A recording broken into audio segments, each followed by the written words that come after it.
how to create a multiple choice test with Magic School AI. In order to do that, click on the search right here and search in here for multiple. And then from in there, you should be able to see in here this multiple choice assessment. So head over and click on this one.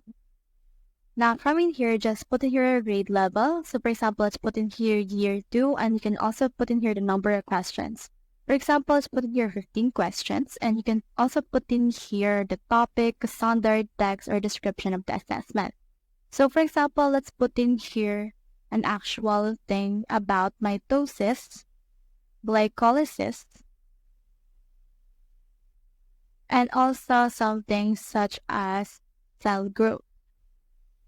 You can also put in here some files that you want or some PowerPoints. From in there, click on this generate right here, and now this will generate the assessment for you. So you can see in here this assessment. So as you can see, it's in the year 2 biology assessment for mitosis, glycolysis, cell growth.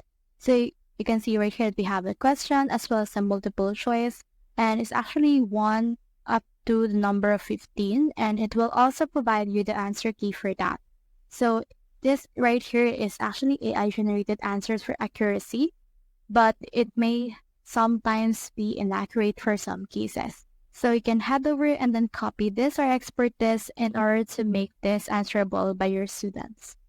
So that's how you create a multiple choice test with Magic School AI. Hope we helped.